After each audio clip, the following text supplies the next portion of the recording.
Welcome everybody to GoLocal Live. I'm Josh Fenton, CEO and co-founder.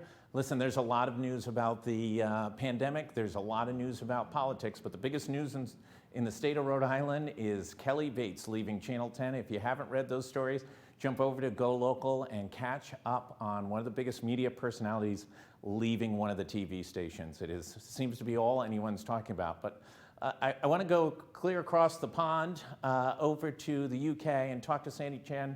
He's CEO and founder of a wildly interesting company. He's a Rhode Island native. He's built this company primarily headquartered here in Rhode Island. Sandy, thanks so much for joining us. Oh, thanks for having me. Listen, I think you came on GoLocal Live probably just before the pandemic to introduce Graphene Composites, and a wildly interesting technology manufacturing company that has potential applications to a host of different technical needs. And one of them that you've really developed is how to help combat this pandemic. Talk a little bit about the company and what you've been working on over the past 18 months. Well, so just before the pandemic struck and when we last appeared on GoLocal, we were working on our bulletproof armor, which was going very well, and it continues to go very well. When the pandemic struck, we realized we had to do a hard pivot, and as did everybody.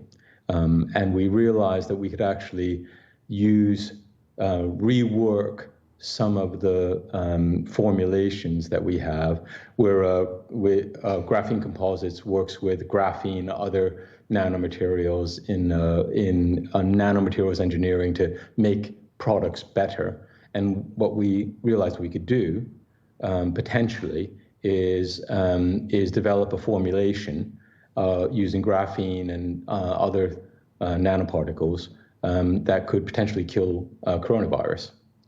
And so that was the idea, and then we put in about 3 years worth of R&D to be able to get a virus-killing ink that has been tested. Hold on, I'm just going to cancel that phone. I always like when the person gets the phone call. They seem much more important. Well, you know it's live, right? So. You absolutely know it's live. That we got very crucial support from Brown University that did some tests that confirmed that it, in liquid form, kills 100% of influenza A and coronavirus OC43 in a minute.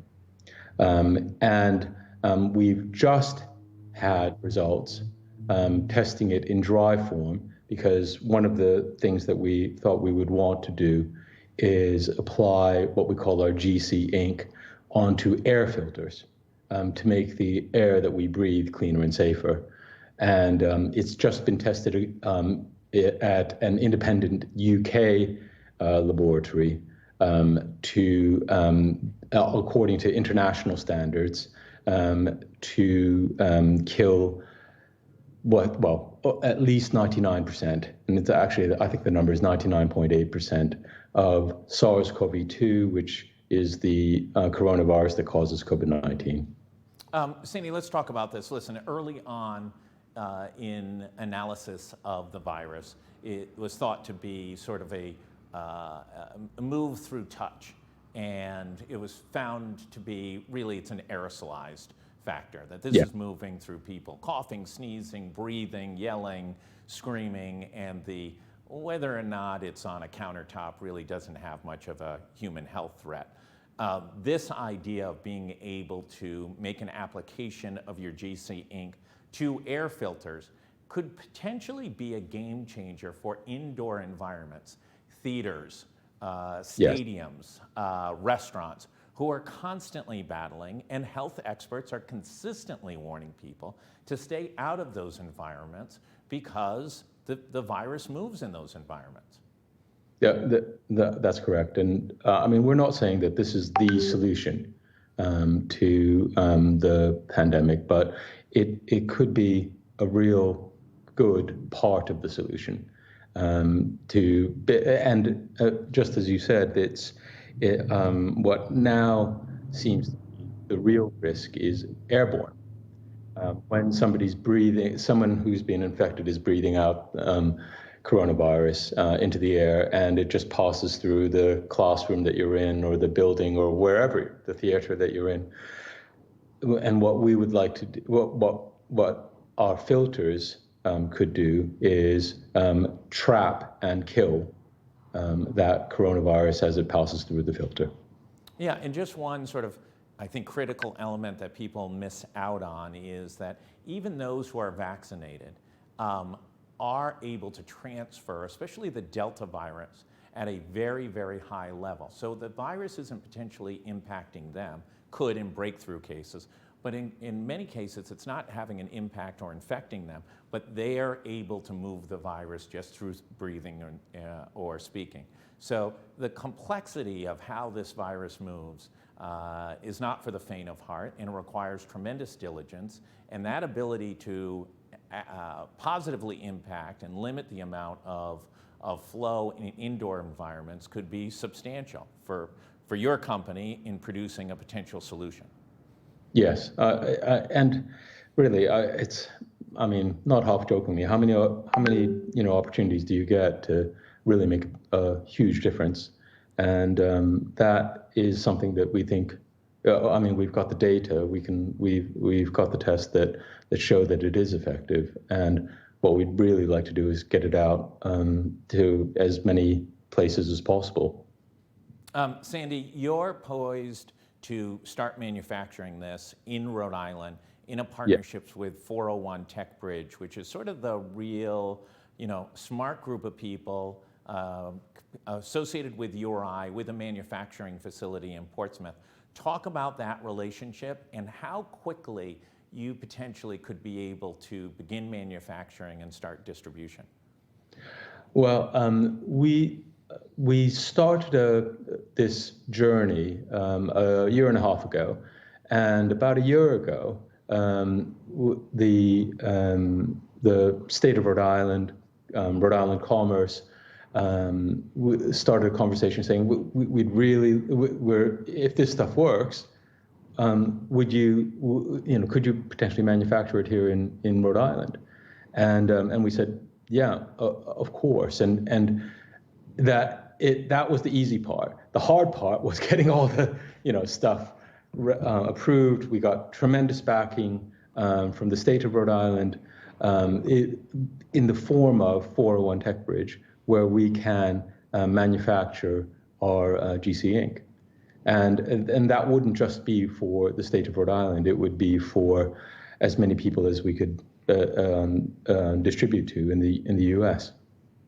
You just completed a round of financing over in the UK. You raised in US dollars about $2.5 million.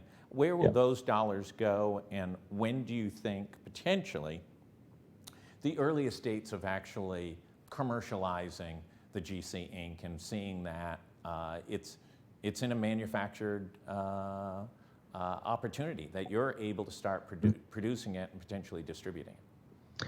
Well, the vast bulk of those of the new funding will go to accelerating the pace of just testing, regulatory approvals, so that we can get our GC Inc.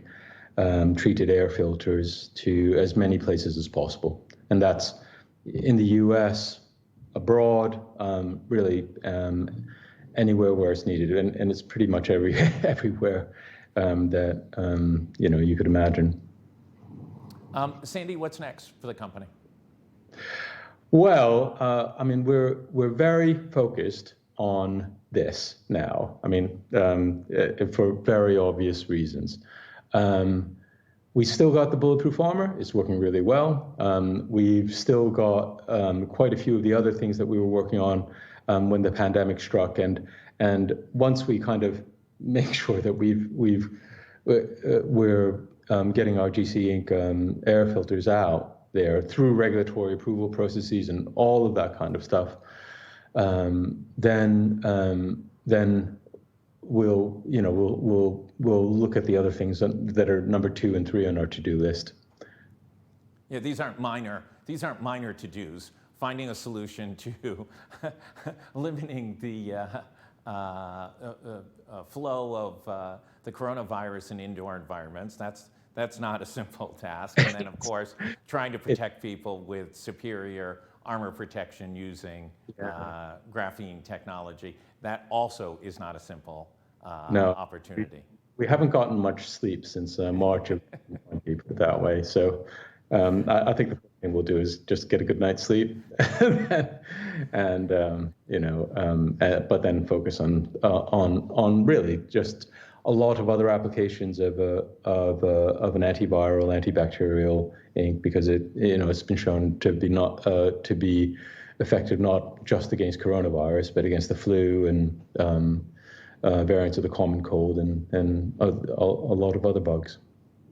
Sandy Chen, I want to thank you. We've enjoyed reporting on your journey as this company has started up and begin to mature. We really appreciate the opportunity to have these conversations with you. Congratulations on the development of the technology. Congratulations on the fundraising.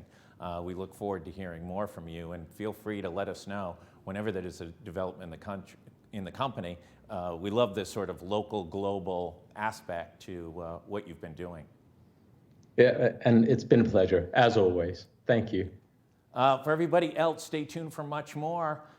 There is a number of things breaking in Rhode Island. One of the legislators who signed on to the letter asking the governor to delay the requirements that healthcare workers be vaccinated has now rescinded his signature. We'll have that up on GoLocal. And a number of developments in the city of Providence, both on the crime front and on the mayor's appointment of Mike Stevens as a, quote, major in the Providence police force, even though he has never been trained in law enforcement and is presently the recreation director in the city of Providence. That controversy continues to boil up. We'll have much, much more. Stay tuned. Everybody stay safe, stay healthy. If you haven't gotten vaccinated, excuses are over. It's time to get vaccinated. You don't want to end up at Rhode Island Hospital in an ICU and on a ventilator. Stay safe, everybody.